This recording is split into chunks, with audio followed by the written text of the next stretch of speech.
Okay, so this video is just going to be about the Ortlieb bags that I took bikepacking with me for 2 months in Italy.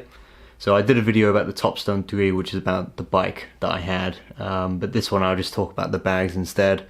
I got the bags from a site called Santa Fixie, and I got a really good deal on them. It was like, I think 115 for the 40 litre setup, so it's two 20 litre bags, and then a 31 litre bag for like £65. So I just checked on the website now, and it's a bit less than that. It's 105, and then 66 again.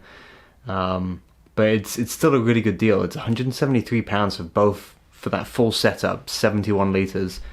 Versus, I was going to put some affiliate links in for Amazon because I got to scrape a living being unemployed, you know. But I looked at that, and there was like, just for the two bags for 40 litres, it was like £260. So that's kind of ridiculous. So to the function of them, there's 71 litres in total, and I pretty much maxed them out completely.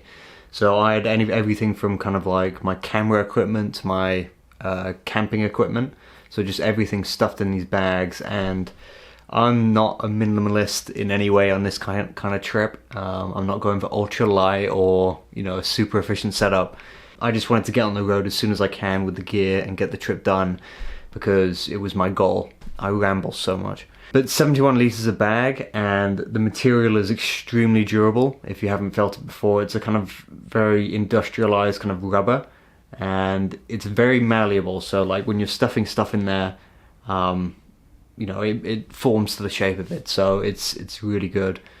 Completely waterproof if you do the correct amount of rolls on the top. So I would do generally around two plus. I think they recommend 3 or 4, but I found if I, you know, rolled over just twice, it was fine.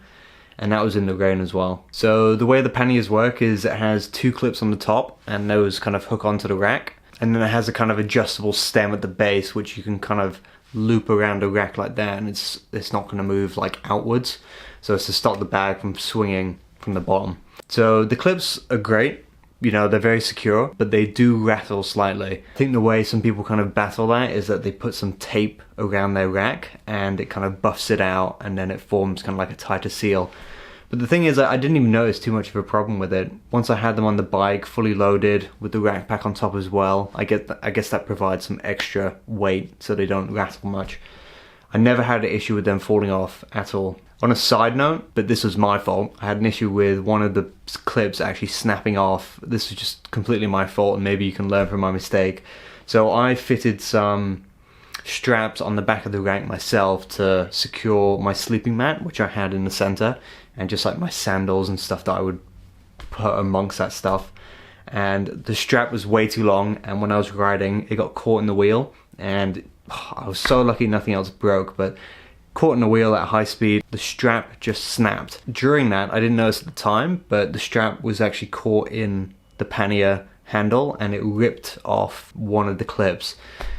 And it was so annoying when I found out. I was on a motorway almost. Not a motorway, but like a major road with like barriers and things like that. And I had a flat at the same time. I just had to take all my stuff off and, like, you know, basically cross the road multiple times. Not along the major road, but like on the side road. Different story, what a pain. But even though that snapped, I got by with 1 clip for 3 days. So the pannier was still fully loaded, and it was just clipped on with 1 of them as opposed to the 2. And it still got by, which I was so grateful for, to be honest. If that didn't work, like, I'd have to, I don't know, jerry rig something with some cable ties, but I don't even know how that would have worked.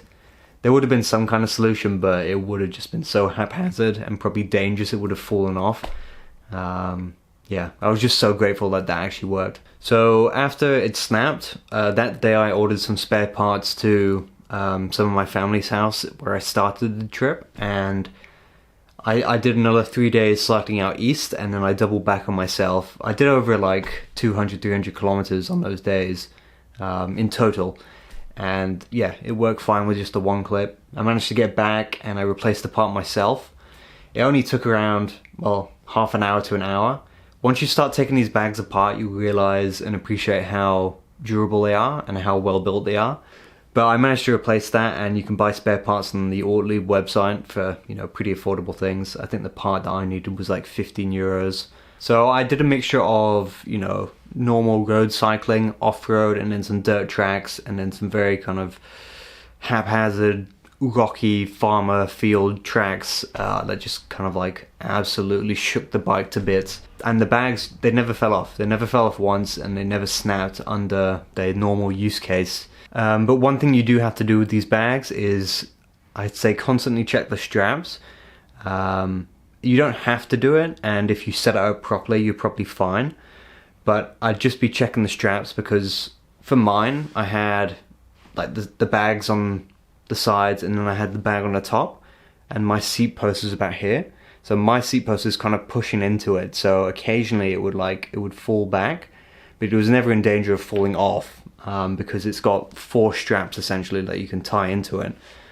And I'd say it's just safer to just keep checking it, and you don't want to be cycling for like 2 hours and be like, oh, it's been really easy the last hour. It's because you're missing your bag.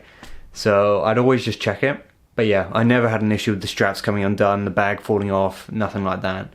It's just more of a security thing, and to make sure you don't lose your kit. With the straps, I personally only use the side two. So it has straps underneath the bag that you can slot into the panniers. It's a very well thought through system, but the thing is, I had a sleeping mat underneath and I couldn't quite fiddle with the straps below it, so I just didn't use those at all. I just used the two on the sides and worked fine. Like I said, nothing fell off. So for the rack, if you have one already, that's great, and if it's going to fit the Ortlieb bags, you know, even better. But I used a tubeless 29-inch classic. I talked about it in another video I did. It didn't fit perfectly on the back of my bike. It was misaligned from the center, but funnily enough, I had no issues with it, and it was very strong, which was lucky. And it's kind of the thing you want to count on when it's carrying all your stuff on a trip like this, especially out there for like 2 months. If you have any questions, just put them below, and I'll do the best do the best I can. Can't even speak. If you have any questions, just put them below and I'll do the best I can to answer them based on my experience. Like I said, I'm going to be going out again for at least 2 to 3 months to do the rest of Italy. I've done the 10 regions in the north, and I got 10 more to do in the south, including Sicily and Sardinia. But yeah, I'm looking forward to it. Anyway, I'll catch you in the next one. Bye!